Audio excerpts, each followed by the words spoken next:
यह रहा गायत्री मंत्र। ओम भू भुवा स्वा तत्सवितुर वरेण्यम भर्गा देवस्य धीमहि धिया या न प्रचोदयात्। वह परमात्मा सबका रक्षक है। ओम प्राणों से भी अधिक प्रिय है भू, दुखों को दूर करने वाला है भुवा, और सुख रूप है स्वा।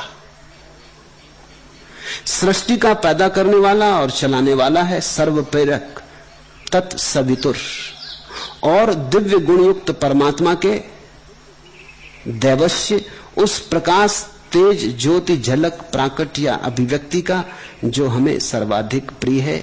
वरेण्यम भर्गा धीमहि हम ध्यान करें। अब इसका तुम दो अर्थ कर सकते हो धीमहि, कि हम उसका विचार करें। ये छोटा अर्थ हुआ खिड़की वाला आकाश, धीमहि हम उसका ध्यान करें। ये बड़ा अर्थ हुआ खिड़की के बाहर पूरा आकाश। मैं तुमसे कहूंगा पहले से शुरू करो, दूसरे पे जाओ। धीमहि में दोनों है। धीमहि तो लहर है, पहले शुरू होती खिड़की के भीतर, क्योंकि तुम खिड़की के भीतर खड़े हो।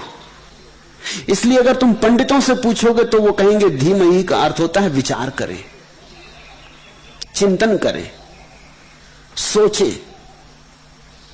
अगर तुम ध्यानी से पूछोगे तो वो कहेगा धीमहि अर्थ सीधा है ध्यान करें। हम उसके साथ एक रूप हो जाएं। जो अर्थात वह परमात्मा या ध्यान लगाने की हमारी क्षमताओं को तीव्रता से प्रेरित करे। न धिया प्रचोदयात्। अब ये तुम पर निर्भर है, इसका फिर तुम वही अर्थ कर सकते हो, न धिया प्रचोदयात्। वो हमारी बुद्धियों को प्रेरित करे, या तुम अर्थ कर सकते हो कि वो हमारे ध्यान की क्षमताओं को उकसाए। मैं तुमसे कहूंगा दूसरे पे ध्यान रखना।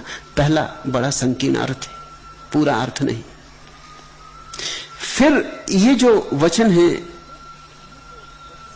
गायत्री मंत्र जैसे, ये बड़े संग्रहित वचन है। इनके एक एक शब्द में बड़े गहरे अर्थ भरे। ये मैंने तुम्हें जो अर्थ किया ये शब्द के अनुसार। फिर इसका एक अर्थ होता है भाव के अनुसार। जो मस्तिष्क से सोचेगा उसके लिए ये अर्थ कहा, जो हृदय से सोचेगा उसके लिए दूसरा अर्थ कहता हूं। वो जो ज्ञान का पथिक है उसके लिए ये अर्थ कहा, वो जो प्रेम का पथिक है उसके लिए दूसरा अर्थ। वो भी इतना ही सच है। और यही तो संस्कृत की खूबी है, यही अरबी, लैटिन और ग्रीक की खूबी है। जैसे कि अर्थ बंधा हुआ नहीं, ठोस नहीं, तरल है, सुनने वाले के साथ बदलेगा, सुनने वाले के अनुकूल हो जाएगा। जैसे तुम पानी ढालते, गिलास में ढाला तो गिलास के रूप का हो गया, लोटे में ढाला तो लोटे के रूप का हो गया, फर्श पे फैला दिया तो फर्श जैसा फैल गया। जैसे कोई रूप नहीं है, अरूप है, निराकार है। अब तुम भाव का अर्थ समझो। मां की गोद में बालक की तरह मैं उस प्रभु की गोद में बैठा हूं। ओम, मुझे उसका असीम वात्सल्य प्राप्त है। भू, मैं पूर्ण निरापद हूं। भुवा, मेरे भीतर रिमझिम रिमझिम सुख की वर्षा हो रही और मैं आनंद गदगद हूं। स्वा, उसके रुचिर प्रकाश से, उसके नूर से मेरा रोम रोम पुलकित है तथा सृष्टि के अनंत सौंदर्य से मैं परम मुग्ध हूं। तत्सवितुर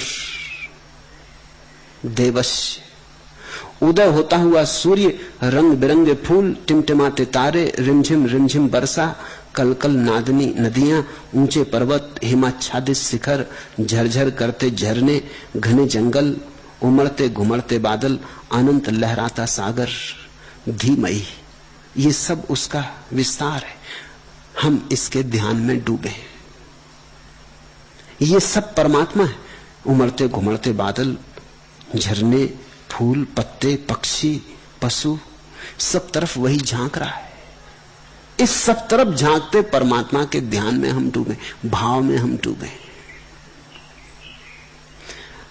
अपने जीवन की डोर मैंने उस प्रभु के हाथ में सौंप दी, या न दिया प्रचोदयात। अब मैं सब तुम्हारे हाथ में सौंपता प्रभु, तुम जहां मुझे ले चलो मैं चलूंगा। भक्त ऐसा अर्थ। और मैं ये नहीं कह रहा हूं कि मैं कोई भी एक अर्थ सच है और कोई दूसरा अर्थ गलत है, ये सभी अर्थ सच है। तुम्हारी सीढ़ी पर तुम जहां हो वैसा अर्थ कर लेना, लेकिन एक ख्याल रखना, उससे ऊपर के अर्थ को भूल मत जाना, क्योंकि वहां जाना है, बढ़ना है, यात्रा करनी है।